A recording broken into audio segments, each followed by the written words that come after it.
La lutte contre la salubrité et la réhabilitation des acteurs principaux de la capitale de la République démocratique du Congo était au menu des échanges entre le gouverneur de la ville de Kinshasa, Jean-Tini Ngobila, et le ministre des Infrastructures et Travaux publics, Alexis Gisaro. Les deux personnalités attendent de lancer dans les prochains jours les projets Kinshasa Zero Trou, une initiative selon Jean-Tini Ngobila qui rentre dans le cadre de Kinshasa Bopeto. Les travaux se feront simultanément dans les 4 districts de la ville de Kinshasa, à savoir Tchango, Mongafula, Lukunga et Funa. Aujourd'hui, c'était la programmation que nous comptons faire terminer aujourd'hui. Et dans les jours qui viennent, je pense que dans un délai relativement très court, nous allons lancer les travaux. Le gouvernement central va commencer à décaisser mensuellement 5 millions de dollars. Et puis, ça peut aller facilement sur 3 mois.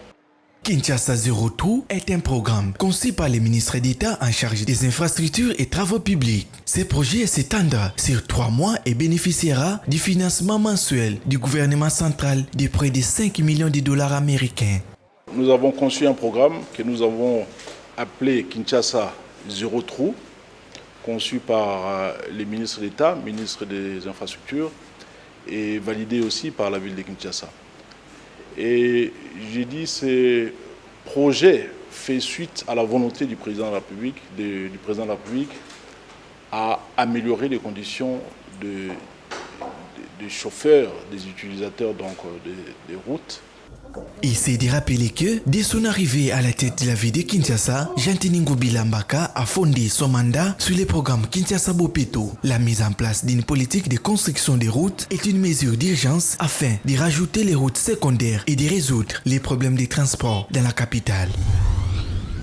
Le parc national de la Salonga au nord de la République démocratique du Congo vient d'être retiré de la liste du patrimoine en péril de l'UNESCO. L'annonce a été faite ce lundi 19 juillet après la réunion du comité du patrimoine mondial organisée en ligne par la Chine depuis le 16 juillet. La requête de la RDC a été portée par le Mali, soutenue par l'Ouganda et plusieurs autres pays africains. Pour le docteur Cosma Wilungula, directeur général de l'Institut congolais pour la conservation de la nature, c'est une rude bataille que la RDC vient de remporter en rendant viables ses plus grands sites forestiers d'Afrique.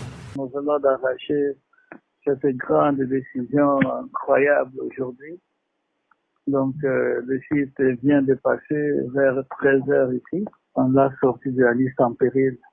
En tout cas avec un vote à l'unanimité, au moins il n'y a eu aucun membre qui a protesté, tout le monde a bien félicité la RDC. Pour l'UNESCO, les suivis réguliers de la faune sauvage montrent que les populations des bonobos demeurent stables au sein de ces parcs, malgré les pressions passées, et que la population d'éléphants des forêts a lentement commencé à se reconstituer. Les accords sur la gestion, la cogestion avec le VRF est très avancé, signé presque même. Le procès verbal déjà de négociation a été signé. Et en fait de compte, le point capital qui restait, c'était l'exploration et l'exploitation pétrolière. Les droits pétroliers ont été rendus caducs. Il n'y a pas eu, l'ordonnance d'octroi n'était pas assortie de permis ni d'exploration ni d'exploitation. Donc il n'y a aucun permis qui a été libéré et en fait toute la cuvette centrale n'a pas pu être retenue dans la dernière offre de blocs pétroliers. Inscrit en 1984 sur la liste du patrimoine mondial et en 1999 sur la liste du patrimoine mondial en péril, le parc national de la Salonga est la plus grande réserve des forêts tropicales humides d'Afrique. Il abrite de nombreuses espèces endémiques menacées telles que les bonobos, les paons du Congo, l'éléphant des forêts et les crocodiles africains à museau étroit. Le projet Freiner la déforestation et la dégradation en République démocratique du Congo a été lancé officiellement vendredi 16 juillet à Kinshasa. Il vise à freiner la déforestation et la dégradation dans le paysage des lacs Tumba et Maïndombe. Ce projet sera exécuté par le Fonds mondial pour la nature en RDC, WWF, avec une subvention de l'Initiative internationale pour le climat et les forêts de la Norvège, NISFI. Le coordonnateur du dit projet en parle. Les communautés locales, en fait, sont des bénéficiaires de ce projet au niveau décentralisé.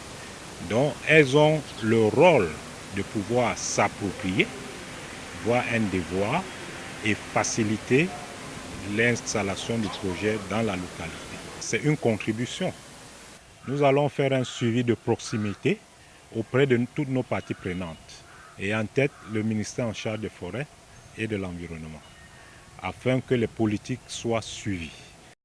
20 participants ont été réunis à cet atelier afin d'être informés sur les concours et les modalités de leur participation à la mise en œuvre des activités du dit projet ainsi que de recueillir leurs avis et suggestions. Quant au secrétaire général à l'environnement, il a d'abord remercié la Norvège pour avoir financé ce projet, ensuite le WWF pour son implication avant de revenir sur la particularité du dit projet. La particularité de ce projet, c'est ça va aider les exploitants forestiers industriels de bien gérer durablement les reconstructions forestières dans les plans, donc dans des bonnes pratiques dont l'aménagement forestier, mais aussi dans les fermiers agricoles. Et comme vous le savez très bien, le secteur agricole, c'est le secteur qui a été identifié par toutes les parties prenantes que c'est le secteur responsable de la déforestation que nous connaissons aujourd'hui dans notre pays. Tout simplement parce que le pays est très pauvre, les communautés locales et autochtones, et même les Villois, ne s'intéressent que à l'agriculture pour améliorer leurs conditions de vie. Notons que le lancement officiel de ce projet a eu lieu le 23 juin de l'année en cours avec l'ensemble des bureaux WWF du Brésil, de la Chine et de la Colombie qui ont bénéficié des appuis financiers de NORAD et marqué le démarrage effectif du projet NISFI. La stratégie nationale d'engagement de la RDC, SNE, a mobilisé les acteurs sur la sécurisation des terres des communautés locales. Cet atelier avait pour objectif de diffuser les supports du pilier mobilisé de la SNE pour l'appropriation des acteurs provinciaux afin d'entamer les actions d'influence de la plateforme. Cette journée avait également permis de baliser les chemins à l'atelier national de validation du document de politique foncière nationale qui sera organisé incessamment par la CONAREF.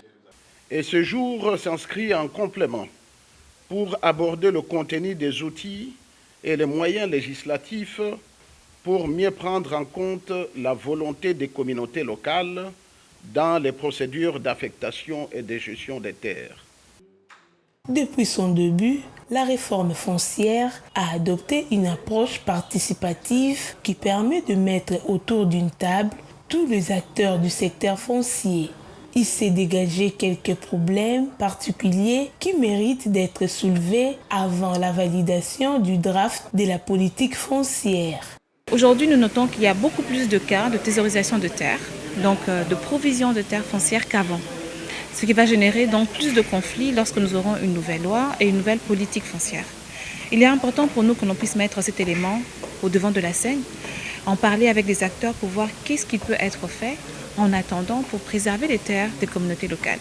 La question cruciale qui se pose aujourd'hui comme dualité entre le foncier et le coutumier, de comment est-ce que les terres rurales et la tradition coutumière vient travailler avec le droit positif et donc l'administration foncière dans la sécurisation des terres n'a pas encore été résolue. À en croire les représentants de chefs coutumiers à ces assises, les différents outils présentés au cours de cet atelier interprovincial apportent un soutien à la lutte qu'ils mènent depuis le début de cette réforme. Nous avions demandé ces processus en 2011 nous-mêmes lors de la 3e conférence des chefs coutumiers à Kikwit, qui était présidée par le chef de l'État. Depuis, nous avions obtenu la commission de réforme foncière, où je siège d'ailleurs au niveau national. Nous avions fortement avancé dans les réformes, dans les différentes propositions. Il y a d'autres institutions comme le CODELT comme les CNE, surtout Mme Mbelou. Il y a le maître Poyi qui nous ont fortement accompagnés dans ce combat, tant au niveau Afrique, où je suis également le président intérimaire du Forum des autorités de la zone d'Afrique, toujours dans le sens de la nouvelle politique foncière de l'Afrique 2063. Notons que le projet de décret sur les terres de communautés locales a fait l'objet de discussions dont les notes de consensus ont été obtenues. Enfin, les participants ont été renforcés en capacité sur la problématique de l'accaparement des terres. L'atelier semi-présentiel a connu la participation des acteurs de provinces de Lualaba, Mbandaka, Goma et Bukavu. Les haricots secs sont originaires de l'Équateur puis se sont diversifiés au Mexique et dans les Andes, Pérou, Bolivie et Argentine. Sa culture a eu une importance remarquable dans les civilisations indiennes. Ils sont également très cultivés dans certaines provinces de la République démocratique du Congo et surtout très aimés. Même ces feuilles nourrissent des familles dans certaines contrées. En ce qui concerne les bienfaits, les haricots sont bénéfiques pour le transit intestinal tout en régulant les taux de sucre et de cholestérol dans le sang.